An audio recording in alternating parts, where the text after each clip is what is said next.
हम लोग पढ़ेंगे इलेक्ट्रोस्टैटिक्स का कॉन्सेप्ट एमसीक्यू के लिए, जो बोर्ड एग्जाम के लिए बहुत इंपॉर्टेंट है। ठीक है, तो सबसे पहले इलेक्ट्रोस्टैटिक्स में अगर हम आते हैं तो चार्ज के बारे में पढ़ना है। ठीक है, तो इलेक्ट्रिक चार्ज अगर देखें तो चार्ज क्या होता है, इलेक्ट्रिक चार्ज आपका प्लस भी हो सकता है और माइनस भी होता है, दो टाइप का होता है। ठीक है, एक फिजिकल क्वांटिटी है जिससे कि दो बॉडीज़ के बीच में अट्रैक्टिव या रिपल्सिव फोर्सेस लगते हैं। ठीक है, तो इलेक्ट्रोस्टैटिक्स में बेसिकली हमको चार्ज की रेस्ट में प्रॉपर्टीज़ पढ़नी होती हैं। प्लस माइनस होता है, मिनिमम चार्ज जो होता है दैट इज़ 1.6 इंटू 10⁻⁻19 कूलम। ठीक है, एक इलेक्ट्रॉन के बराबर। क्वांटाइजेशन ऑफ चार्ज क्या कहता है बेटा कि every charge in universe is an integral multiple of small unit of charge that is electronic charge, means Q is equal to NE होगा। ठीक है, N is the number of electron, E is 1.6 into 10⁻⁻19 coulomb. तो आपसे quantization पूछा जा सकता है क्या होता है, कहीं पर नंबर आप कैलकुलेट करने के लिए चार्ज पूछा जा सकता है, तो Q इक्वल टू NE से आप निकाल लेंगे। ठीक है, पहली चीज़ तो यही है, चार्ज आपका हमेशा ट्रांसफ़र होगा तो इंटीग्रल मल्टीपल में होगा इलेक्ट्रॉन के। ठीक, अब इसमें तीन बेसिक फिनोमेना आते हैं। पहला फिनोमेना जो आता है दैट इज चार्ज को कैसे हम प्रोड्यूस करते हैं। ठीक है, तो पहला है फ्रिक्शन। फ्रिक्शन में क्या होता है बेटा, एक बॉडी को दूसरी बॉडी से रब किया जाता है और दोनों बॉडीज पे चार्ज अपीयर होता है। यहाँ पे देखिए, एक बॉडी को दूसरी बॉडी से आप रब किए और आपका चार्ज इलेक्ट्रॉन इससे इस पे ट्रांसफ़र हुआ। ठीक है, तो इलेक्ट्रॉन के ट्रांसफ़र से यहाँ पे क्या होता है, इलेक्ट्रिसिटी प्रोड्यूस होती है। जैसे कि आप याद रखें, एवरी फ्रेंड नेसेसरी, आप एवोनाइट रॉड को जब फर के साथ रब करेंगे तो उस पर कैसा चार्ज आएगा, निगेटिव। ठीक है, इसी तरह से ग्लास रॉड को सिल्क के साथ रब करने पे कैसा चार्ज आएगा, पॉजिटिव। ठीक है, जो इलेक्ट्रॉन देगा उस पर कैसा आएगा, पॉजिटिव, और जो लेगा उस पर क्या आ जाएगा, निगेटिव। ठीक, यानी यहाँ पे कंजर्वेशन ऑफ चार्ज होल्ड होता है। ठीक है, क्योंकि एक इलेक्ट्रॉन जो लूज करता है दूसरी वाली बॉडी उतना इलेक्ट्रॉन गेन करती है। ठीक है, यहाँ पे कई बार पूछा था क्या यहाँ पे मास ट्रांसफ़र होता है, क्योंकि मास ऑफ इलेक्ट्रॉन जो बेटा होता है, मास ऑफ इलेक्ट्रॉन वो कितना होता है, 9.1 इंटू 10⁻31। एक इलेक्ट्रॉन ट्रांसफ़र होने से इतना कम मास ट्रांसफ़र होता है कि उसको हम इंक्लूड नहीं करते हैं। ठीक है, तो हम मानते हैं कि यहाँ पे कोई ट्रांसफ़र ऑफ मास नहीं हो रहा है। ठीक है, अब आते हैं, तो यहाँ पे दो बातें आपसे यही पूछ सकता है कि क्या कंजर्वेशन ऑफ चार्ज होल्ड होता है, बिल्कुल होता है। इलेक्ट्रॉन ट्रांसफ़र होता है, बिल्कुल होता है। ठीक है, दूसरा आपका आएगा फ्रिक्शन के बाद कंडक्शन। ठीक है, कंडक्शन में क्या होता है, कंडक्शन में जब हम एक चार्ज बॉडी को दूसरी बॉडी के कांटेक्ट में लाते हैं, जैसे मान लीजिए एक बॉडी है जिस पे चार्ज आपका Q है, ये दूसरी बॉडी इसके साथ आई B जिस पे चार्ज हो भी सकता है और नहीं भी हो सकता है, तो जब इनको हम कांटेक्ट में लाएंगे तो चार्ज इक्वली डिस्ट्रीब्यूट हो जाएगा। क्या हो जाएगा, चार्ज इक्वली डिस्ट्रीब्यूट होगा। ठीक है, यहाँ पे अगर इस पे Q चार्ज है, इस पे कोई चार्ज नहीं, तो Q/2 हो जाएगा। अगर आपने एक बॉडी लिया जिस पे चार्ज प्लस Q1 है, दूसरी बॉडी लिया जिस पे चार्ज प्लस Q2 है, कांटेक्ट में लाए, तो यहाँ पे चार्ज अब डिस्ट्रीब्यूट हो गए, Q1 plus Q2/2, Q1 plus Q2/2 हो जाएगा। ठीक है, इसी तरह से अगर आप एक पॉजिटिव चार्ज ले लें और एक निगेटिव चार्ज ले लें, ये Q1 पॉजिटिव Q2 निगेटिव में है, इनको कांटेक्ट में लाया जाए तो अब चार्ज का डिस्ट्रीब्यूशन कैसे होगा, Q1 माइनस Q2/2 और Q1 माइनस Q2/2 दोनों पे डिस्ट्रीब्यूट हो जाएगा। यानी हम जब भी, अब कंडक्शन में भी ट्रांसफ़र ऑफ इलेक्ट्रॉन होता है, कंजर्वेशन ऑफ एनर्जी होल्ड होती है। ठीक है, आप इसको ध्यान में रखिएगा। ठीक, अब देखिए, अगर हम क्या करें, तीसरी चीज़ है आपका इंडक्शन। इंडक्शन में क्या होता है, हमको बॉडी को फिजिकल कांटेक्ट में लाने की ज़रूरत नहीं होती है। इसमें हम क्या करते हैं, बॉडी को नियर रखते हैं। अगर हम किसी पॉजिटिव चार्ज Q है उसके नियर कोई बॉडी रखे ऐसे, तो चार्ज इसमें अपने आप इंड्यूस होता है, वो निगेटिव चार्ज ऊपर आ जाएगा, पॉजिटिव नीचे। यहाँ पे क्या होता है, रीडिस्ट्रीब्यूशन। यहाँ रीडिस्ट्रीब्यूशन होता है इलेक्ट्रॉन चार्ज का, जिसकी वजह से चार्ज आता है। ठीक है, यहाँ पर रीडिस्ट्रीब्यूशन ऑफ इलेक्ट्रॉन्स हो जाता है, इलेक्ट्रॉन बाहर आ जाते हैं, पॉजिटिव चार्ज अंदर चला जाता है, जिसके ऊपर से इक्वल एंड अपोजिट चार्ज इस पर इंड्यूस होगा। अगर इस पर Q है तो इस पर क्या इंड्यूस हो जाएगा, -Q। ठीक है, थोड़ा ध्यान रखिएगा, तो इन पे आपके क्वेश्चंस बन सकते हैं। ठीक है, इसके बाद अब हम आते हैं कूलॉम्स लॉ पे। ठीक है, कूलॉम लॉ क्या कहता है, कूलॉम्स लॉ दो चार्ज के बीच में जो फोर्स होगा, अगर कहीं पे एक चार्ज Q1 रखा है, दूसरा चार्ज Q2 है, इनके बीच की डिस्टेंस क्या है, R, तो इनके बीच में जो इलेक्ट्रोस्टैटिक फोर्स होगा वो क्या होगा, K Q1 Q2/R²। ठीक है, इन पे आपके सवाल बन सकते हैं। F इक्वल टू के Q1 Q2 by are square, जहाँ पे के क्या है 9 इंटू 10⁹ न्यूटन मीटर स्क्वायर पर कूलम्ब स्क्वायर। एक्चुअली के होता क्या है 1/4 पाई एप्सिलॉन नॉट, ठीक है 1/4 पाई एप्सिलॉन नॉट होती है। इसकी डायमेंशन आपसे पूछी जा सकती है, तो डायमेंशन क्या हो जाएगा बेटा ML3, ठीक है। अगर के की डायमेंशन ये के की लिख रहे हैं ML3 और फिर आपका T-3A-1 ये हो जाएगी डायमेंशन किसकी के की। अगर एप्सिलॉन नॉट कहें तो इसी का रेसिप्रोकल कर देंगे, क्योंकि एप्सिलॉन नॉट इधर जाएगा तो के नीचे आएगा, यानी एप्सिलॉन नॉट की डायमेंशन अगर कहें तो M-1 L-3 T3A-1, ठीक है। कैसे निकला बेटा आप ध्यान रख सकते हैं, यहाँ से निकाल भी सकते हैं। अगर यहाँ से देखें 1/4 पाई एप्सिलॉन नॉट से तो डायमेंशन निकाल लेंगे, यूनिट और डायमेंशन आप याद रखेंगे, तो ये लगेगा आपका कूलम्बिक फोर्स, ठीक है। अब देखो बेटा अगर लाइक चार्जेस हैं तो आपस में क्या करते हैं रिपेल, और अनलाइक चार्जेस होंगे तो क्या करेंगे अट्रैक्ट, ठीक है। लाइक चार्जेस आपस में रिपेल और अनलाइक अट्रैक्ट करते हैं, ये फोर्स की वैल्यू है, ठीक। अब देखेंगे यहाँ पे ध्यान से कि जो हमारा फोर्स होगा, force is the vector quantity, तो अगर कहीं पे दो फोर्स लग रहे हैं तो उसके रिजल्टेंट का फार्मूला वही पुराना लगेगा, क्या √a² + b² + 2ab cos theta, ठीक है। और tan अल्फा जो निकालते हैं हम डायरेक्शन के लिए वो होता है b sin theta upon a + b cos theta, ठीक है। ये जो वेक्टर में पढ़े थे आप लोग उसको ध्यान रखिएगा। जैसे मान लिया हमने कह दिया 3 चार्ज रखे हैं, एक चार्ज यहाँ पे Q1 है, ये Q2 है, ये Q3 है, इक्विलैटरल ट्रायंगल है, और मैं कहूँ कि आप इस Q2 पे फोर्स निकालिए, तो Q2 पे फोर्स निकालने के लिए आप Q3 से अगर देखेंगे तो इस पे फोर्स किधर लगेगा इधर की तरफ, रिपल्सिव, ऐसे इसकी तरफ क्या होगा इधर। अब दो वेक्टर को इनिशियल हो गए, इक्विलैटरल है तो एंगल कितना हो जाएगा 60 डिग्री, तो अब दोनों का रिजल्टेंट किधर आ जाएगा इधर, और रिजल्टेंट का फार्मूला क्या होगा वही, ये F1 हो गया, ये F2 हो गया, तो F रिजल्टेंट निकालने के लिए आप ये फार्मूला इस्तेमाल करेंगे और फिर ऐसा निकाल लेंगे। तो इस तरह से क्वेश्चन आपका बन सकता है, ठीक। ऐसे तरह से आपके देखिए दूसरा एक क्वेश्चन हम लोग कर लेते हैं कि जैसे मान लीजिए एक इक्विलैटरल ट्रायंगल है, उसके हर एक साइड पे चार्ज रखा है Q2, ये इक्विलैटरल ट्रायंगल है, इसकी साइड्स A हैं और इस पे रखा Q, इस पे रखा -Q, इस पे रखा Q। अब मैं आपसे पूछूं कि इस Q पे फोर्स बताइए, ये A है, ये B है, ये C है।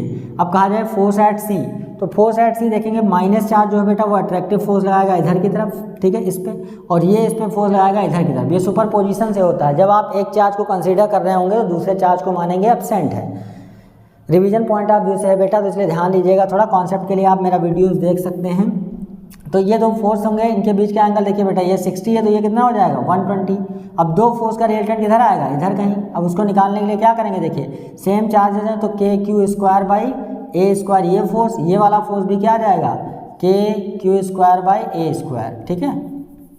ये दोनों फोर्स आपके क्या आ गए बराबर, दो फोर्स बराबर आ गए, तो F नेट निकालने के लिए हम क्या करेंगे रिजल्टेंट, ये F² + F² + 2F² cos 120 is -1, that is आप F नेट निकालेंगे तो क्या आ जाएगा F, ठीक है। जब F यह है इक्वल, यानी यहाँ पे 60 डिग्री पे लगेगा, दो फोर्स का रिजल्टेंट इक्वल है, सेम फोर्सेस हैं, इधर रिजल्टेंट आया यानी F फोर्स इस पे लग जाएगा, ठीक है।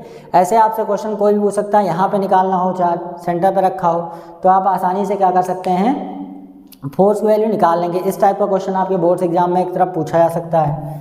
अब आया देखिए दो चार्जेस पे जो बेस्ड मेन क्वेश्चन है कि इक्विलिब्रियम का क्वेश्चन, क्या है बेटा इक्विलिब्रियम ऑफ। अब इक्विलिब्रियम क्या होगा बेटा, कोई चार्ज इक्विलिब्रियम में तब होगा जब नेट फोर्स क्या हो जाए जीरो, नेट फोर्स जीरो। अगर कोई चार्ज इक्विलिब्रियम में है तो उस पर नेट फोर्स जीरो, अगर सिस्टम इक्विलिब्रियम में है तो हर एक चार्ज पे नेट फोर्स जीरो होगा। अगर सिस्टम इक्विलिब्रियम में कहे, सिस्टम इक्विलिब्रियम तो होगा force on every charge zero, net force on every charge क्या हो जाएगा आपका जीरो। जैसे बहुत क्वेश्चन पूछा जाता है बेटा एक चार्ज कैपिटल Q रखा है, कैपिटल Q, इनके बीच की डिस्टेंस A है, इसके मिड पॉइंट पे चार्ज रखा गया स्मॉल q, तो स्मॉल q की वैल्यू बताइए कि सिस्टम इक्विलिब्रियम में हो। क्या कहा जाए बेटा, find the value of small q so that system is equilibrium. अब सिस्टम इक्विलिब्रियम में कहेगा तो नेट फोर्स हर एक चार्ज पे क्या आना चाहिए जीरो। तो आप बेटा जब चार्ज की वैल्यू निकालना होगा तो हम किसी और पे फोर्स निकालेंगे, क्या करेंगे किसी और पे फोर्स निकालेंगे। अगर आपको चार्ज दे दिया जाए उसकी लोकेशन बताना हो तो आप उसी पे फोर्स निकालिएगा, ठीक है।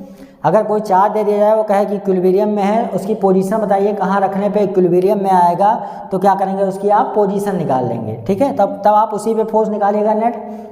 जब कहे आपसे कि आप चार्ज की वैल्यू बताइए तो किसी और पे फोर्स निकालिएगा। जैसे मान लो मैं इस पे फोर्स निकालना चाह रहा हूँ, तो इस पे देखेंगे, मान लो ये ए है, ये बी है, यहाँ पे सी, तो हम कह देंगे F C B plus F A C A equal to 0। आपका दोनों का सम क्या होना चाहिए, इस पे 0 आना चाहिए। तो देखिए आप रख देंगे जब वैल्यूज, तो क्या आएगा, इसका आ गया 1/4 pi epsilon naught Q into Q आ गया Q square upon A square plus, अब इसका फोर्स इस पे देखेंगे तो बेटा अभी तो हमको इसको मालूम नहीं कि प्लस है या माइनस है, हम सिंपली फोर्स का वैल्यू रखेंगे।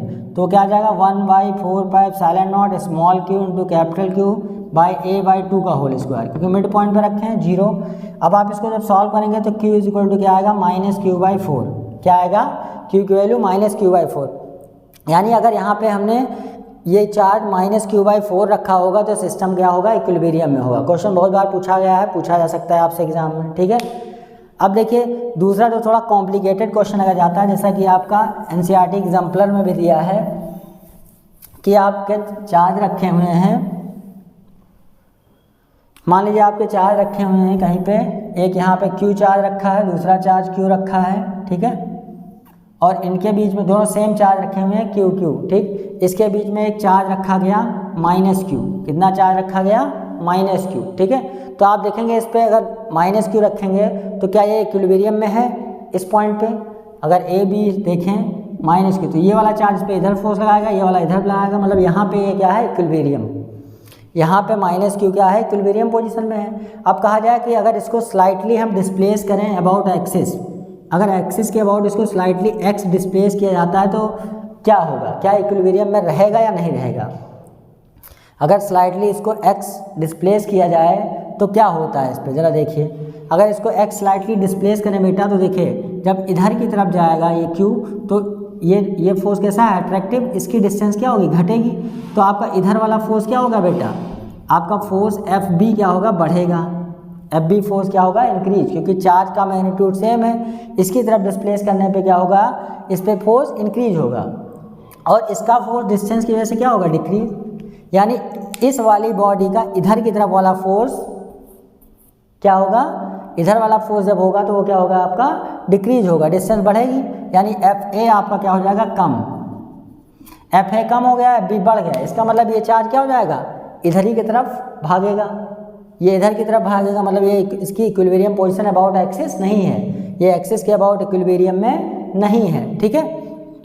अब ध्यान दीजिए, अगर इसी चार्ज को हम कहें ये Q है और इसको हम डिस्प्लेस करें इसके अबाउट, इसको स्लाइटली x ऊपर डिस्प्लेस किया जाए यहाँ पे, ये -Q गया, ठीक। तो अब देखिए क्या होगा बेटा, ये चार्ज पे इस पे फोर्स इधर की तरफ लगेगा, इसका फोर्स इधर की तरफ लगेगा, यानी इस मीन पोजीशन के अबाउट परपेंडिकुलर एक्सिस के अबाउट ये क्या है, इक्विलिब्रियम में है। एक्सियल पे समझ में आया कि इक्विलिब्रियम में नहीं, क्योंकि इधर जब जाएंगे तो इसका फोर्स इस पर बढ़ेगा, मतलब इधर खींचेगा, और इसका फोर्स पे क्या होगा, घटा, मतलब ये उधर ही चला जाएगा। अब इसकी इक्विलिब्रियम मतलब वापस मीन पोजीशन पे नहीं आ पाएगा। लेकिन अगर इसको परपेंडिकुलर एक्सिस के अबाउट स्लाइटली x डिस्प्लेस करें तो हमारा क्या होगा, तो अब देखिए स्लाइटली x के ऊपर डिस्प्लेस किया तो माइनस चार्ज नेट फोर्स किधर आएगा, इधर आएगा, मतलब नीचे जाएगा। ये बेसिकली क्या करने लगेगा, SHM, इस पॉइंट के अबाउट परपेंडिकुलर एक्सिस पे क्या करेगा, ये SHM। तो उसका टाइम पीरियड अगर आपको उससे पूछ लिया जाए तो टाइम पीरियड का फॉर्मूला आपने पढ़ा रखा है क्या, 2π√m/k। यहाँ पे क्या करने लगेगा, ये ऑसिलेट, ठीक है। यह m है इनर्शिया फैक्टर, k है आपका स्प्रिंग फैक्टर। तो k निकालना अगर हम यहाँ पे, तो F = kx, इसकी तरफ जो फोर्स लग रहा है SHM में, तो वो x कैसे निकलेगा। आप अगर ध्यान दें तो यहाँ पे इस वाले का फोर्स क्या हो जाएगा, F = kq², ये अगर डिस्टेंस आपका मान लीजिए a है, ये भी a है, पूरी डिस्टेंस 2a है, तो ये डिस्टेंस ये x है, तो क्या आ जाएगा, √, ये वाला फोर्स का स्क्वायर यानी x² + a², क्या आ जाएगा आपका, x² + a²। सिमिलरली ये वाला फोर्स भी क्या आएगा, सेम आएगा, kq² x² + a²। अब इसको कंपोनेंट में डिवाइड करें तो नीचे की तरफ क्या आ जाएगा, f cos θ ऐसे इधर वाला भी नीचे की तरफ, देखिए ऐसे ऐसे नहीं, इस तरह से देखिए, इसको समझिए ज़रा। देखिए अगर मान लिया आपका एक चार्ज यहाँ पे Q है और यहाँ पे क्या है -Q, तो ये वाला चार्ज पे -Q पे फोर्स इधर की तरफ लगा रहा है, ठीक। और यहाँ पे अगर एक्सिस ड्रा कर दें हमें, तो ये एंगल अगर थीटा है तो ये वाला एंगल भी क्या हो जाएगा आपका थीटा। सिमिलरली ये वाला फोर्स का ये एंगल थीटा हो जाएगा, तो इधर की तरफ क्या आ जाएगा F cos थीटा, ऐसे इधर की तरफ भी F cos थीटा। इस वाले फोर्स का नीचे की तरफ दोनों क्या आ जाएगा 2F साइन थीटा, कितना आ जाएगा 2F साइन थीटा। अब वैल्यू पुट करें अगर हम फोर्स पे, तो नेट फोर्स जो नीचे की तरफ आया वो क्या आ जाएगा 2F cos theta, 2F cos theta F net आ गया। और यही F किसके बराबर होगा KX के, बाद में हम लोग रख लेंगे। तो F नेट देखिए कितना आ गया 2 इंटू F की वैल्यू आ गई 1/4 pi epsilon naught Q square by X square plus A square, sorry F sine theta, ये नीचे की तरफ 2F साइन थीटा, ये दोनों तो कैंसिल हो जाएंगे, 2F साइन थीटा। अब साइन थीटा की अगर वैल्यू देखें तो ये थीटा है, तो ये क्या हो गया परपेंडिकुलर, ये हो गया बेस, ये परपेंडिकुलर, ये क्या हो गया बेस, यानी क्या आ जाएगा आपका परपेंडिकुलर अपॉन हाइपोटेन्यूज, सॉरी, तो परपेंडिकुलर x हाइपोटेन्यूज आ गया √x square plus A square, ठीक। यानी जो आपका F नेट आपने निकाला वो कितना निकल के आएगा 1/4 pi epsilon naught 2Q square into x upon x square plus A square की पावर 3/2। अगर कहा जाए कि x is very very less than A, क्योंकि बहुत स्मॉल डिस्प्लेसमेंट, इसको हमको स्लाइटली डिस्प्लेस करना है इसके अबाउट, तो यहाँ पे क्या आ जाएगा, इसको हम लिख सकते हैं F is equal to 1/4 pi epsilon naught 2Q square x upon, यहाँ पे लिख सकते हैं x क्यूब, सॉरी x बहुत छोटा है यानी लिख सकते हैं A क्यूब, x आपका बहुत स्मॉल है, इसको नेगलेक्ट कर दिया तो A की पावर ये बच जाएगा A क्यूब, ठीक। अब चूंकि F इज इक्वल टू हमने क्या पढ़ रखा है, F is equal to KX, तो KX इज इक्वल टू रख दिया गया 1/4 pi epsilon naught 2Q square x by A cube. अब यहाँ देखिए x क्या हो गया आपका कैंसिल, तो K की वैल्यू आ गई 2Q square by A cube 4 pi epsilon not. अब यहाँ पे रख दीजिए, अगर इसका मास चार्ज का m था, स्मॉल मास लिया गया है, इस चार्ज का मास क्या है स्मॉल m, तो यहाँ पे जब रख देंगे तो टाइम पीरियड हमारा बेटा निकल के क्या आ जाएगा 2 पाई √m की वैल्यू क्या आ गई m ही है, और k की जगह पे हम क्या रख देंगे 4 पाई एप्सिलॉन नॉट, ऊपर चला जाएगा 4 पाई epsilon not A cube upon 2Q square, ठीक है, ये आ गया, और ऊपर आपका क्या था m, ठीक है, k की वैल्यू रखा गया 2Q। अब ये 2 2 जा 4, तो एक तरह से कह सकते हैं t इज इक्वल टू, इसको अंदर ले जाएंगे तो क्या आ जाएगा 8 pi square epsilon not A cube m upon Q square, ये आ गया टाइम पीरियड SHM का, ठीक है। अब इसी तरह से बेटा एक क्वेश्चन ये बहुत इंपॉर्टेंट है, अगर आपका आ जाए तो आप इसका डायरेक्ट ये टाइम पीरियड लिख सकते हैं अगर कभी कठिन क्वेश्चन आया तो।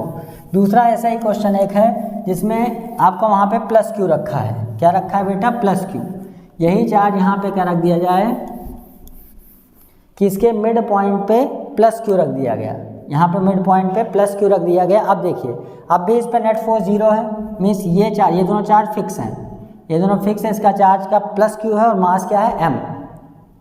तो आप देखेंगे इधर की तरफ जब ले जाएंगे तो इसका फोर्स क्या होगा, अब देखिए प्लस ये Q है, ये Q है। अब अगर इस चार्ज को भी हम क्या करें, अगर इसको स्लाइटली x डिस्प्लेस किया गया इधर, तो आप देखेंगे इधर का फोर्स क्या होगा, इधर का फोर्स घटेगा, सॉरी इधर का फोर्स बढ़ जाएगा, और इधर का फोर्स क्या होगा आपका, डिस्टेंस बढ़ी तो फोर्स क्या होगा घट गया, यानी ये इसके अबाउट ऑसिलेट नहीं कर पाएगा, ठीक है। इसी तरह से क्वेश्चन आ सकता है, ठीक है, तो आप उन तरह के उनको स्लाइटली डिस्प्लेस करके क्वेश्चंस कर सकते हैं। जैसे मान लिया एक क्वेश्चन आपका क्या ले लिया, ऐसे मान लिया ले लिया एक -Q और ये क्या -Q, इस तरह से, और बीच में रख दिया गया प्लस Q, बीच में क्या रख दिया गया प्लस Q। अब प्लस Q देखेंगे बेटा तो क्या होगा, प्लस Q पे ये वाला चार्ज फोर्स लगाएगा इधर की तरफ, ये वाला लगाएगा इधर की तरफ, ठीक। जब इसको स्लाइटली इधर डिस्प्लेस किया जाएगा तो स्लाइटली इधर डिस्प्लेस करने पे क्या होगा, इस वाले चार्ज का फोर्स इस पर कम हो जाएगा, ठीक है। देखिए ध्यान से, जब इसको स्लाइटली इधर की तरफ डिस्प्लेस किया तो इस पर स्लाइटली फोर्स इधर का घटा और इधर जाने पे इसका फोर्स बढ़ा, मतलब ये चार्ज को जब इधर डिस्प्लेस करेंगे इधर ही भागता चला जाएगा, ठीक है, और इधर डिस्प्लेस करेंगे तो उधर ही भागता चला जाएगा, मतलब आपका ये भी इसके अबाउट ऑसिलेशंस नहीं कर पाएगा, ठीक है। लेकिन परपेंडिकुलर एक्सिस के अबाउट ये भी क्या हो जाएगा, आप स्लाइटली डिस्प्लेस करेंगे नेट फोर्स नीचे आएगा, इधर ले जाएंगे तो इधर आएगा, इसके अबाउट ये एसएचएम कर सकता है, ठीक। अब देखिए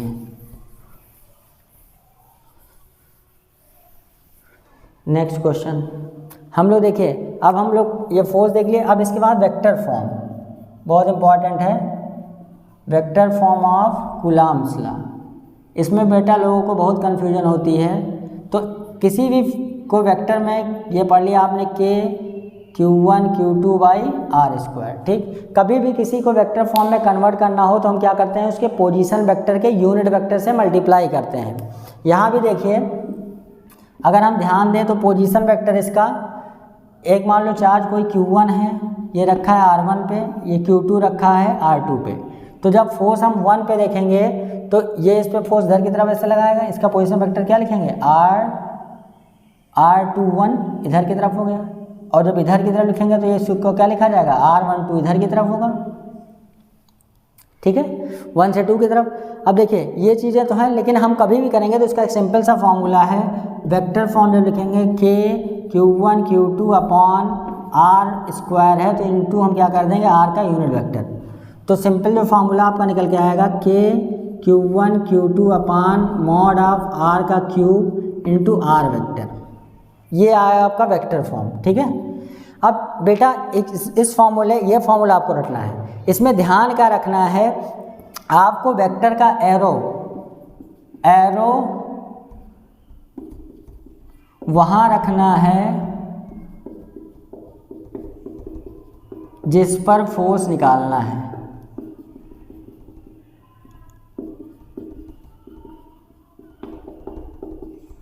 आपको F ये एरो, जैसे मान लो हम इस पे लिख रहे हैं force on 1 due to 2, F force on 1 due to 2, तो क्या हो जाएगा इधर की तरफ है फोर्स ऑन 1 ड्यू टू 2, यानी इसको क्या लिखा जाएगा F21, ठीक है, क्या लिखा जाएगा आपका, इसको लिखा जाएगा F12 force on 1 due to 2। अब उसका पोजीशन वेक्टर किधर है, इधर की तरफ है, तो इस पे फोर्स निकालना है इसकी वजह से, ठीक। तो क्या हो जाएगा, इस वेक्टर को हम क्या लिखेंगे R1 माइनस R2, जब एरो इधर रखेंगे तो ये R21 हो जाएगा, क्या हो जाएगा R21, that is R1 minus R2 vector, क्या हो जाएगा, that is R1 minus R2 vector. Arrow इसकी तरफ रखना है, ठीक है, उसका पोजीशन वेक्टर का नाम उसी हिसाब से लिखेंगे, जिस पे फोर्स निकालना है उसी पे, और Q को हम क्या रखेंगे साइन के साथ, जब वेक्टर फॉर्म में लिखेंगे तो Q को साइन के साथ रखेंगे, और आपका एरो उस चार्ज पे रखेंगे जहाँ पे हमको फोर्स निकालना है, जैसे हम F12 लिख रहे हैं तो इसका पोजीशन वेक्टर क्या होगा R21, यानी लिखा जाएगा 1K Q1 Q2 अपान R1 माइनस R2 वेक्टर का cube into R1 minus R2 vector, ये लिखा जाएगा, ठीक है, F12।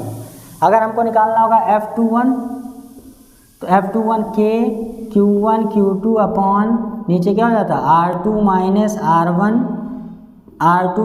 R1 vector. आपको कभी कन्फ्यूजन नहीं होगा इस तरह से करेंगे तो, समझ में। क्या ध्यान रखना है, ये फॉर्मूला आपको बिल्कुल याद रखना है। अगर लिखना है F12 तो जिस पे हम फोर्स निकालना है 1 पे फोर्स निकालना है तो एरो की डायरेक्शन उसी तरफ रखेंगे। अब पोजीशन वेक्टर 2 से 1 की तरफ है तो क्या लिखेंगे R21।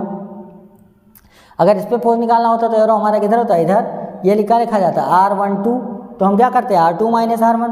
तो आपका एकदम ये सही लिखेगा, आपको रटने की ज़रूरत नहीं पड़ेगी, ठीक है। बस आपको क्या ध्यान रखना है कि एरो उसी चार्ज पे रखना है जिस पे फोर्स निकाल रहे हैं, ठीक है। और दूसरा काम क्या करेंगे, चार्ज को साइन के साथ रखेंगे। यही अगर एक बार चार्ज प्लस एक बार माइनस होता तो यहाँ माइनस लगा लेते, एक चार्ज अगर प्लस एक माइनस तो यहाँ माइनस लग जाता, ठीक है। उस समय नीचे क्या लिखा जाता R2 माइनस R, ये तो यही रहता है R2 माइनस R1, मॉड तो सेम ही रहेगा, ये हो जाएगा R2 माइनस R1, ठीक। अब अगर यहाँ ध्यान से देखें हम दोनों वेक्टर में तो ये R1 माइनस R2 है, ये R2 माइनस R1, ये चीज़ तो सेम ही है।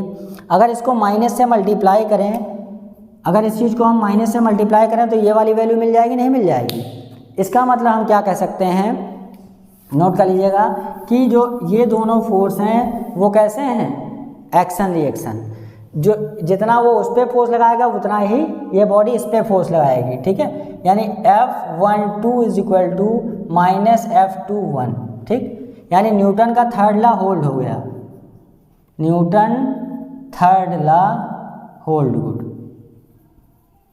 इसमें बहुत सारे क्वेश्चन बन सकते हैं। अब देखिए इसका मतलब क्या है, हर एक चार्ज पे आप देखें तो जितना फोर्स वो उस पर लगा रहा है दूसरा वाला उस पर उतना ही लगा रहा है। यानी सिस्टम पे नेट फोर्स क्या है, जीरो। अगर इस सिस्टम को देखें तो इस पर नेट फोर्स क्या है, जीरो। अगर मान लो कोई चार्ज ये Q1 है, ये Q2 है, इसका मास m है, इसका मास m2 है, इसका मास m1 है। अगर इसको यहाँ पे हमने ऐसे रख रखा है, इसके बाद स्टेशनरी छोड़ दिया, छोड़ देंगे तो इधर की तरफ जाएगा। इसकी वेलोसिटी मान लो कुछ समय बाद v1 हो गई, इसकी v2 होगी। क्योंकि इस पर F नेट क्या है हमारा, जीरो है। किसी भी समय आप देखेंगे तो नेट फोर्स क्या है आपका सिस्टम पे जीरो है। इसका मतलब यहाँ पे क्या होगा, कंजर्वेशन ऑफ मोमेंटम होल्ड होगा। कंजर्वेशन ऑफ मोमेंटम होल्ड होगा उस समय क्या होगा, देखिए यानी m1 v1 plus m2 v2 equal to zero, क्योंकि इनिशियली रेस्ट में है, जब छोड़ा गया v वेलोसिटी तो यानी कंजर्वेशन ऑफ मोमेंटम आप लगा सकते हैं, ठीक है। तो इन कॉन्सेप्ट पे सवाल आपके हो सकते हैं कभी अगर कॉम्प्लिकेटेड क्वेश्चन आया तो, ठीक है, समझ गए। तो इस तरह से आपका इस पे फोर्स ये हो गया, ठीक है। इसका वेक्टर फॉर्म है। अब इसका एक मैं वेक्टर फॉर्म का सवाल आपको करके दिखा देता हूँ, थोड़ा आपको आसानी होगी, ठीक है। देखिए जैसे मान लिया हमने कह दिया कि एक स्क्वायर पिरामिड है। क्या है आपका, एक स्क्वायर पिरामिड है जिसका साइड क्या है, √2। इसका साइड है आपका √2a है साइड। मान लीजिए क्या है, √2a साइड। स्क्वायर पिरामिड मतलब ऐसे, इसकी बेस से हाइट क्या है, स्मॉल है। बेस से इसके ऊपर हाइट क्या है, स्मॉल है, ठीक है। स्क्वायर पिरामिड है, ठीक। हर एक पे चार्ज रखा है Q Q Q Q। अब आपको क्या बताना है, नेट फोर्स कहाँ पे, वर्टेक्स पे, ए पे अगर नेट फोर्स निकालना है तो आप निकाल सकते हैं, आपके पास मेथड है। लेकिन अगर इसको हम वेक्टर से करें तो थोड़ा क्या हो जाएगा, आसान। वेक्टर से कैसे करेंगे, आप 2 मिनट वॉच करके देखिएगा, आंसर बताइए। नहीं आता फिर सोल्यूशन देखिए। ये देखिए, इसको अगर हम एडजस्ट करना चाहें तो इसका बेस ऐसे कर दें, बेस ऐसे कर दें। ये √2a है, ये √2a है बेटा, तो इसका कोऑर्डिनेट अपने आप क्या आ जाएगा, a,0। ये क्या आ जाएगा, -0, -a। इसका कोऑर्डिनेट आपको मिल गया 0, +a। ये हो जाएगा -a,0, ठीक। और वर्टेक्स को हम मान लें जेड पे, किस पे मान लें, सपोज इसको जेड पे मान लिया। जेड पे गया तो उसका क्या हो जाएगा, इसका सबका जेड हो जाएगा 0। तीनों कोऑर्डिनेट लिखते हैं क्योंकि 3D है फिगर।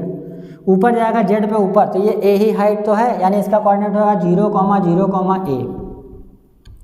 इसको हम कह लें 1 चार्ज, इसको कह लेते हैं 2, इसको 3, इसको 4, इसको 5, ऐसे कह लेते हैं। 1 2 3 4 5, हमको फोर्स 1 पे निकालना है, ठीक है। तो इसको अगर वेक्टर से करें थोड़ा हमारा आसान हो जाएगा। यहाँ पे रखा देखिए, अगर हम कहें अब सबका अगर पोजीशन वेक्टर लिख लें, r1 वेक्टर अगर लिखना चाहें तो क्या लिखेंगे हम, r1 हमने इसको माना है, यानी आ जाएगा a k cap. r2 vector अगर हम लिखना चाहें, r2 वेक्टर यहाँ पे है, ये हो जाएगा a i cap. r3 vector अगर हम लिखना चाहें तो क्या लिखा जाएगा, -a j cap.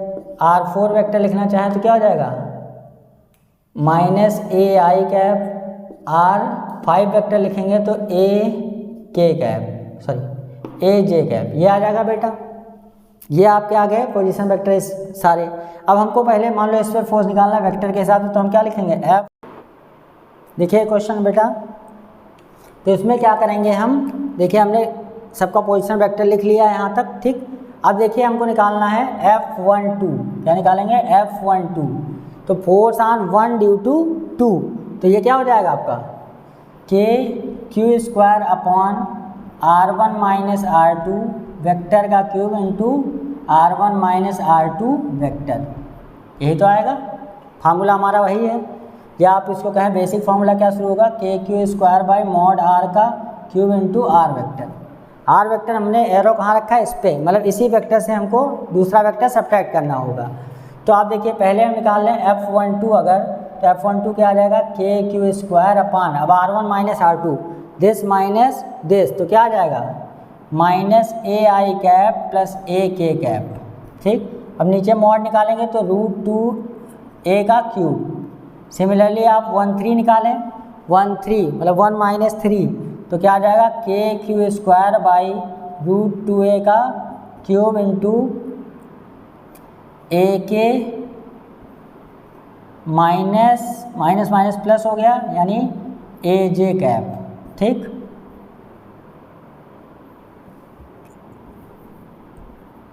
aj plus ak cap आ जाएगा ये। सिमिलरली F14 करें, 4 this vector minus this vector तो क्या आ जाएगा k² बाई √2a का क्यूब इंटू a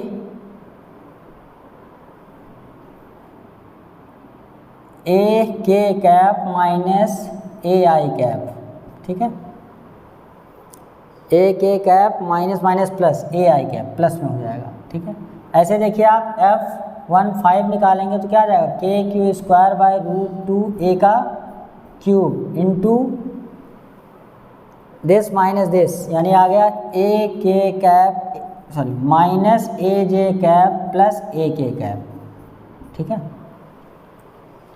अब देखिए जब आप इसको ऐड करेंगे, रिजल्टेंट फोर्स का मतलब क्या है, सारे फोर्स का वेक्टर्स ना। देखिए यहाँ ai क्या है माइनस में, यहाँ ai प्लस में, ख़त्म। ऐसे आपका aj यहाँ प्लस में, यहाँ aj माइनस में, ख़त्म। यानी सारे k वाले बचे प्लस में। तो अगर सारे फोर्सेस का हम सम करें इधर तो F नेट कितना आ जाएगा 4k² बाई √2a का क्यूब इंटू ak कैप। अब यहाँ से एक कट गया तो क्या आ जाएगा k² अपान √2a² k कैप। देखिए बेटा एकदम डायरेक्शन के हिसाब से आपका सही आया है, क्योंकि देखिए सारे प्लस प्लस चार्ज हैं तो रिपल्सिव फोर्स कहाँ लगाएंगे, ऊपर की तरफ। तो ये वेक्टर्स फॉर्म से हम सवाल करने का तरीका आपको सिखाना चाह रहे थे। ठीक है, अब देखिए इसके बाद देखिए हम लोग पढ़ेंगे अगली चीज़।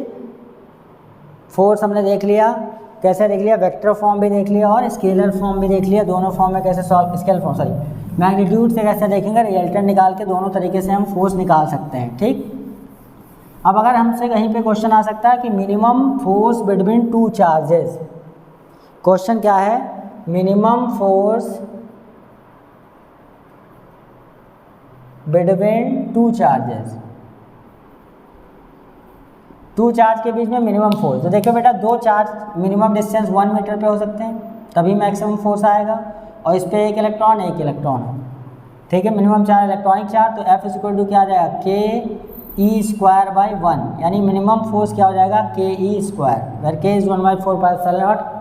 ठीक है, या 9 × 10⁹ इतना मिनिमम फोर्स आएगा, ये आप निकाल सकते हैं। ठीक, अब देखिए ये तो हो गया फोर्स की बात। हमने आपको जितने बोर्ड्स में आने वाले क्वेश्चन थे वो हर टाइप के बता दिए हैं। ठीक, अब देखिए इसके बाद आपका आ जाएगा इलेक्ट्रिक फील्ड। इलेक्ट्रिक फील्ड बेटा क्या होता है, इलेक्ट्रिक फील्ड होता है electrostatic force per unit test charge, यानी F/Q0। अगर कहीं पे मान लो एक Q चार्ज है, इसकी फील्ड r डिस्टेंस पे देखना है, यहाँ पे Q0 टेस्ट चार्ज लेके जाएंगे और फील्ड हम देखेंगे, तो E बेसिकली आपका क्या आ जाएगा 1/4πε0 Q into Q0 by Q0। Q0 cut गया तो फील्ड कितनी आई 1/4πε0 Q/r²।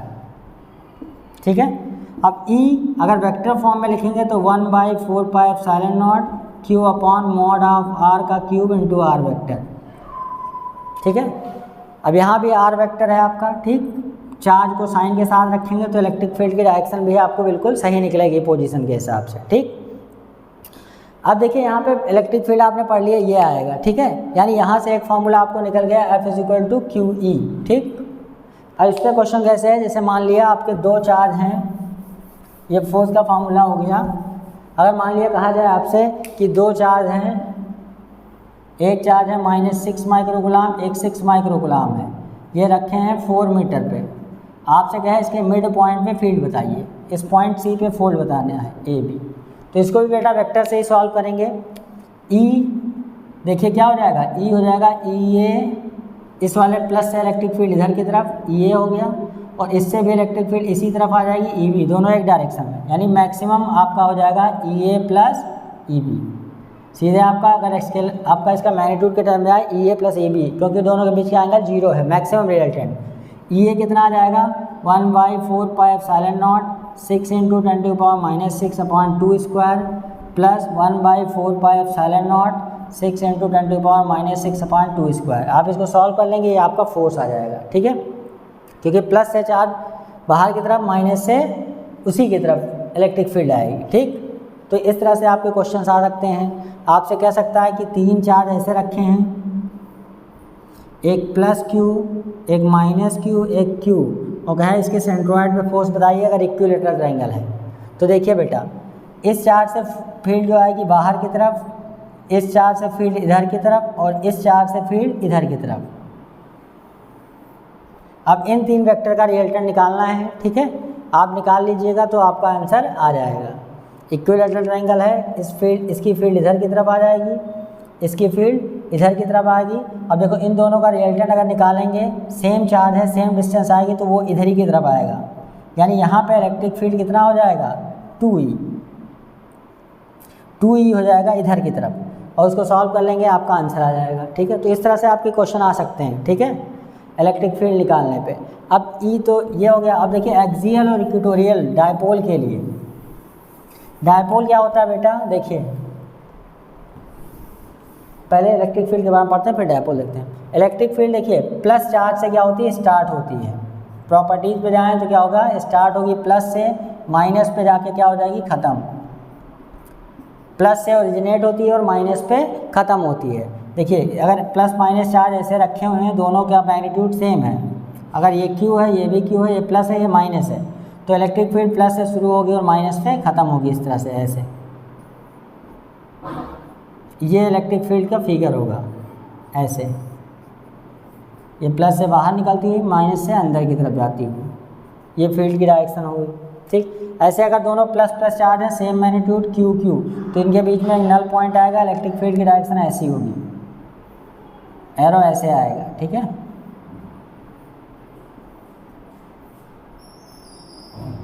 इस तरह से, ठीक। अगर कहीं पे कोई प्लस चार्ज क्यू रख दिया जाए, उसके सामने एक मेटल की प्लेट रखा जाए और कहे इसकी फील्ड डायरेक्शन बताइए, तो यहाँ पे माइनस माइनस इंड्यूस करेगा, प्लस से इधर इधर इधर ऐसे ऐसे कुछ ऐसे इस तरह से होगी, इस तरह से फील्ड्स होंगी, ठीक। तो इस फील्ड पे भी क्वेश्चन आ सकते हैं, क्या होगा, 2 इलेक्ट्रिक फील्ड लाइंस कभी इंटरसेक्ट नहीं करेंगी, क्योंकि अगर इंटरसेक्ट करेंगी, कहीं पे भी अगर 2 इलेक्ट्रिक फील्ड लाइन आपस में इंटरसेक्ट कर जाएं, तो एक पॉइंट पे 2 टेंजेंट बना सकते हैं, जो कि पॉसिबल नहीं है, ठीक है। इसका रीज़न क्या है, क्योंकि सिंगल पॉइंट पे 2 डायरेक्शन शो होने लगेगी, जो पॉसिबल नहीं है, और ये कभी भी क्लोज लूप नहीं फॉर्म करती हैं, ठीक है। नेवर इंटरसेक्ट, दूसरा है do not form close loop, ठीक है। फॉर्म कंटिन्यूअस कर्व, ये कंटिन्यूअस कर्व फॉर्म करती हैं, क्योंकि इलेक्ट्रिक फील्ड क्या होती है, यूनिफॉर्म होती है, ठीक है। तो ये आप कुछ कॉमन डायग्राम्स हैं जो आपके एग्जाम में पूछे आएंगे, इनके बेसिस पे क्वेश्चन भी। कहीं भी अगर इलेक्ट्रिक फील्ड आपकी दूर दूर है, इसका मतलब वहाँ पे फील्ड स्ट्रेंथ ज़्यादा है, पास पास है तो इसका मतलब क्या है, फील्ड स्ट्रेंथ कम है, ठीक है। जैसे एक सवाल इसी पे बेस्ड है, जैसे मान लीजिए एक चार्ज आपका Q1 है और दूसरा चार्ज है Q2, यहाँ पे फील्ड कुछ ऐसे आ रही है,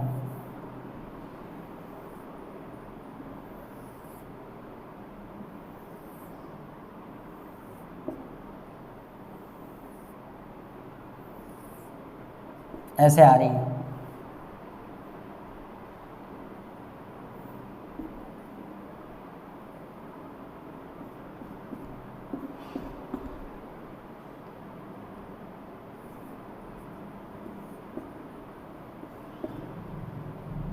अब आपसे यहाँ पर पूछ सकता है कि Q1 Q2 में कौन सा पॉजिटिव है कौन सा नेगेटिव है, तो जाहिर सी बात है आपको Q2 की तरफ क्या हो रहा है, Q2 की तरफ इलेक्ट्रिक फील्ड लाइन जा रही है, इसका मतलब क्या हो जाएगा, Q1 आपका कैसा है, नेगेटिव, और Q2 कैसा है आपका पॉजिटिव, ठीक। अब देखिए इस दोनों में पूछे कि किसका मैग्नीट्यूड ज़्यादा है चार्ज का, तो आप देखेंगे ध्यान से, यहाँ पे फील्ड लाइंस डेंसर हैं, यहाँ पे क्या है, रेयरर।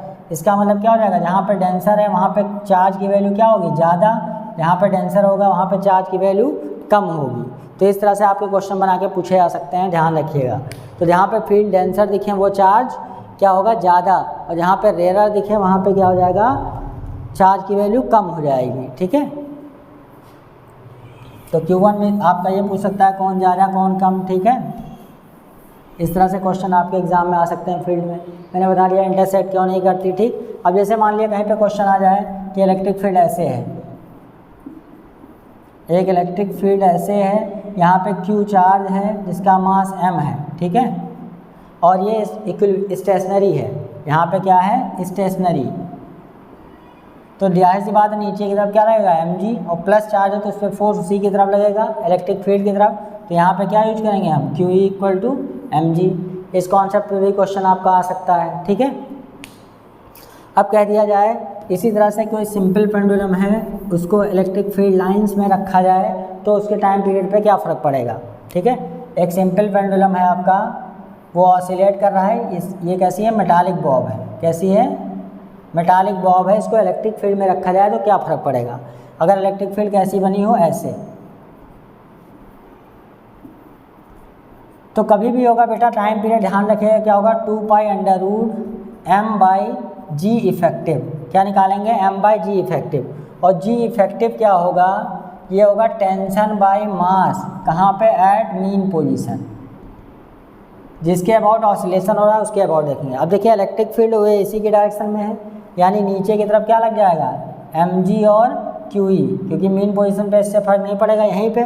तो यहाँ पे जो g होगा, अगर एक्सीलरेशन कहें तो mg इफेक्टिव क्या आ जाएगा, mg प्लस QE। ठीक है, यानी g इफेक्टिव जो आपका आ जाएगा g plus QE by m, यानी यहाँ पे क्या हो गया, यहाँ पे g की वैल्यू बढ़ गई। यही अगर ऊपर की डायरेक्शन में आ जाए तो क्या हो जाएगा, ऊपर की तरफ अगर आ जाए तो उस केस में क्या होगा, जी इफेक्टिव घट जाएगा। ठीक है, तो यहाँ पे देखिए जब जी इफेक्टिव बढ़ेगा तो टाइम पीरियड घटेगा, जी इफेक्टिव घटेगा तो बढ़ेगा। उस केस में ये आया, मतलब सेम पेंडुलम है, अगर इलेक्ट्रिक फील्ड ऐसे दे दी जाए, अगर इस तरह से दे दी जाए, उस समय क्या होगा, इसका टाइम पीरियड, यहाँ पे जी इफेक्टिव जो आएगा वो कितना आएगा, जी माइनस QE बाई m। ठीक है, अब आपसे बहुत कठिन क्वेश्चन नहीं पूछेगा। अगर मान लो कह दिया जाए कि इस परपेंडिकुलर टू प्लेन है इलेक्ट्रिक फील्ड, कैसी है, परपेंडिकुलर टू प्लेन, तो उससे आपका जी की वैल्यू पे कोई फर्क नहीं पड़ेगा, वो नीचे ही लगेगा। ठीक है, इसका खाली मीन पोजीशन बदल जाएगा, मतलब पेंडुलम अगर अब ऐसे ऐसे ऑसिलेट कर रहा था तो अब ये थोड़ा पोजीशन खिसक के ऐसे ऐसे ऑसिलेट करेगा, लेकिन टाइम पीरियड पे कोई फर्क नहीं पड़ेगा अगर इसके परपेंडिकुलर दे दिया जाए। ठीक है, लेकिन अगर इस तरफ परपेंडिकुलर दे दिया जाए, इस तरफ परपेंडिकुलर दे दिया जाए तो इसका टाइम पीरियड अफेक्ट होगा, और क्या होगा, वो आपका इंक्रीज हो जाएगा टाइम पीरियड। टाइम पीरियड क्या होगा आपका, इंक्रीज। वो कैसे निकलेगा, वो एक्चुअली में इधर की तरफ हम ले जाएंगे यहाँ पे। ठीक है, ये बेसिकली पेंडुलम ऐसे जाके ऐसे ऐसे ऑसिलेट करने लगेगा। ठीक है, तो ये थोड़ा ध्यान रखिएगा।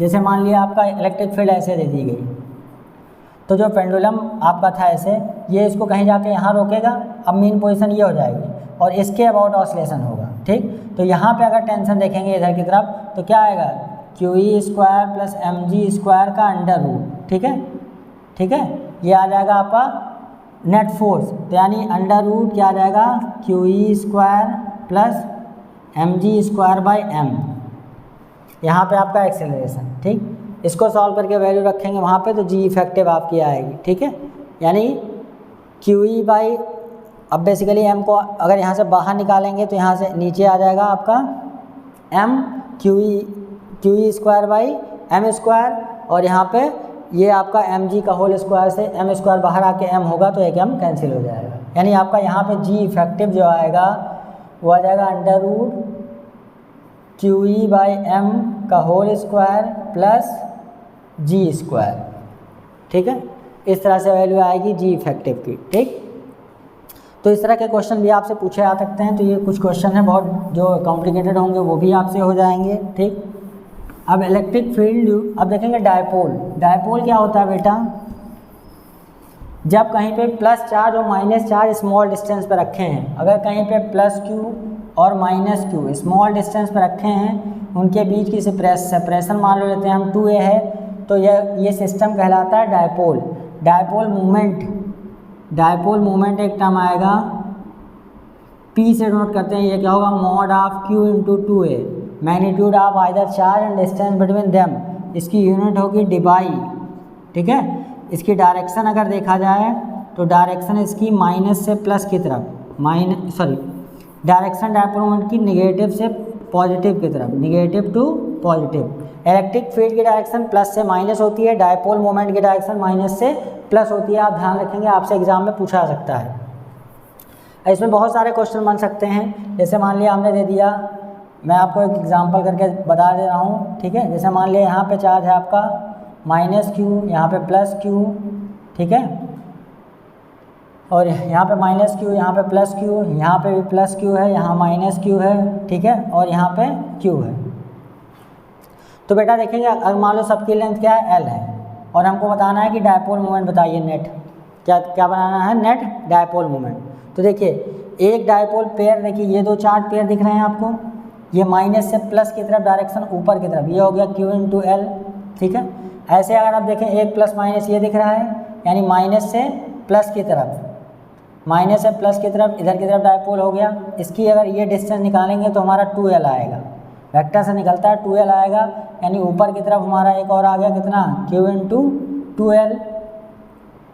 ये वाला देखेंगे निगेटिव टू पॉजिटिव, इसके लिए तो इसके लिए निगेटिव की तरफ इधर आएगा माइनस, मतलब ये आएगा Q इंटू L। अब वेक्टर है, ये दोनों कैंसिल हो जाएगा, तो रिजल्टेंट डायपोल मोमेंट क्या हो गया, Q इंटू 2L, ठीक है। तो इस तरह से आप देख लें, कई सारे क्वेश्चन बन सकते हैं छोटे छोटे टाइप के, तो आपको बेसिकली रिजल्टेंट निकालना होगा, ठीक है। ऐसे दूसरा क्वेश्चन हम देखते हैं, दूसरा डायपोल मोमेंट पे क्वेश्चन कॉमन। जैसे मान लिया हमारे ऐसे रखे हैं, यहाँ पे रखा है +2Q, ठीक, यहाँ पे रखा -Q, यहाँ पे रखा -Q।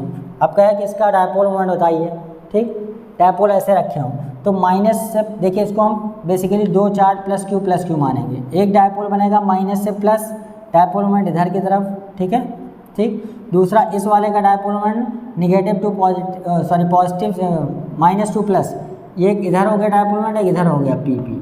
अब ये इक्विलेटरल ट्रायंगल है तो दोनों का 60 पे रिजल्टेंट निकाल देंगे, कितने पे, दोनों वेक्टर का रिजल्टेंट 60 पे, ठीक है।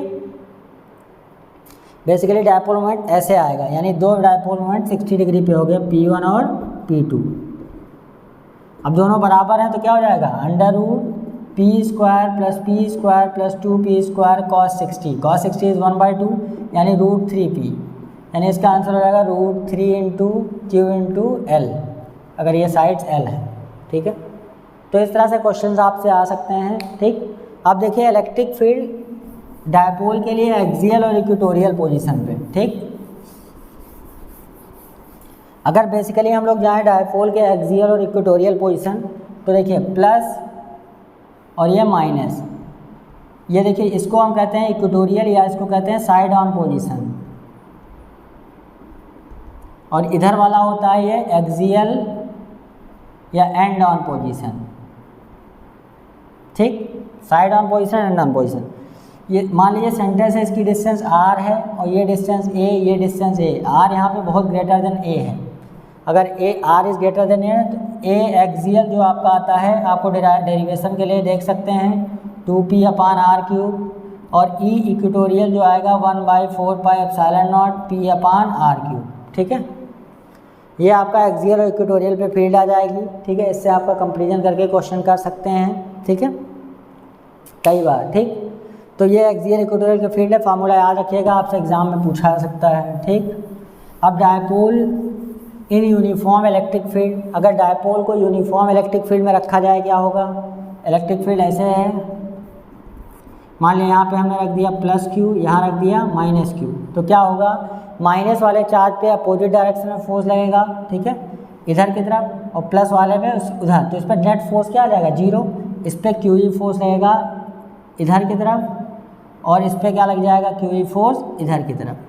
तो इस पर अगर कहीं भी देखें नेट फोर्स तो क्या आएगा, 0, ठीक, नेट फोर्स 0 आएगा। लेकिन ड्यू टू, जैसे यहाँ पे देखिए डायपोल ऐसे रखा हुआ है, ऐसे रखा हुआ है, ये मान लिए +Q चार्ज है, ये क्या है, -Q चार्ज, तो माइनस पे चार्ज किधर लगेगा, फोर्स इधर की तरफ, और प्लस पे क्या इधर लगेगा, इधर की तरफ। यहाँ भी देखें F नेट, अगर F नेट देखें तो क्या है, 0, इसका मतलब इसमें कोई ट्रांसलेटरी मोशन नहीं होगा, लेकिन due to couple of force, यहाँ पे कपल ऑफ फोर्स की वजह से क्या होता है, रोटेशन प्रोड्यूस होगा, तो वहाँ क्या आएगा, टॉर्क। तो जो टॉर्क आ जाएगा पी ई साइन थीटा। ध्यान रखिएगा torque equal to P cross E होता है, ठीक। ये टॉर्क आप ध्यान रखिएगा, tau equal to P E sine theta, ठीक। स्टेबल इक्विलिब्रियम इसका होता है, स्टेबल इक्विलिब्रियम कहा जाएगा तो 0 डिग्री, और अनस्टेबल 180 डिग्री पे होगा, ठीक है। स्टेबल इक्विलिब्रियम में तब होगा जब थीटा इक्वल टू 0 हो, अनस्टेबल इक्विलिब्रियम तब होगा जब थीटा 180 डिग्री हो। अब अगर इसको रोटेट हो रहा है तो क्या होगा, पोटेंशियल एनर्जी होगा। पोटेंशियल एनर्जी आपका वर्क डन होता है, वर्क डन हो जाएगा टाउ डी थीटा। टॉर्क आपका हो गया P sine theta D theta, ठीक है।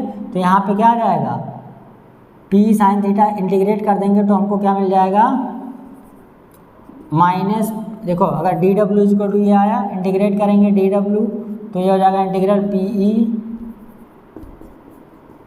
साइन थीटा डी थीटा, कहाँ से, थीटा 1 से थीटा 2, तो ये क्या आ जाएगा आपका माइनस पी ई, अंदर आ जाएगा cos theta 2 minus cos theta 1। ये भी फार्मूला आप लोग याद रखेंगे, इस पर सवाल आपके एग्ज़ाम में आ सकते हैं। Potential energy of dipole in uniform electric field, ठीक। अब देखिए इसके बाद हम लोग देखते हैं, ये हो गया डायपोल। अब इलेक्ट्रिक फील्ड कुछ स्टैंडर्ड आप लोग याद रखिएगा, ठीक है। जैसे देखिए यहाँ पे आपसे कहा जाए कि एक रिंग है, कोई रिंग है जिस पे चार्ज प्लस क्यू डिस्ट्रीब्यूट है, कितना डिस्ट्रीब्यूट है, प्लस क्यू। इसके एक्सियल पॉइंट पे यहाँ पे इलेक्ट्रिक फील्ड क्या हो जाएगी, 0। इसके यहाँ पे इलेक्ट्रिक फील्ड क्या हो जाएगी, E is equal to 1/4 pi epsilon naught Q into x upon x square plus a square की पावर 3/2, ठीक है। ऐसे आपका कह जाए हाफ रिंग है, यहाँ पे हाफ रिंग है जिसकी चार्ज डेंसिटी कितनी है, लैम्डा है। सेमी रिंग, यहाँ पे फील्ड निकालना सेंटर पे, तो E इज इक्वल टू क्या आ जाएगा, 2k लैम्डा बाई आर, क्या आ जाएगा 2k लैम्डा बाई आर, ठीक है। Lambda is the charge density, ठीक। ये कुछ जनरल फार्मूले हैं, आप लोग याद रखिएगा, ठीक है। आप इनको सॉल्व कर ये फार्मूले याद रखिएगा, कुछ स्टैंडर्ड अगर आ जाए निकालने के लिए तो, ठीक है। अब देखिए इसके बाद ये इलेक्ट्रिक फील्ड कुछ स्टैंडर्ड हमने बता दिया है, बाकी आपको नेक्स्ट लेक्चर में मैं आगे डिस्कस करूँगा। Thank you.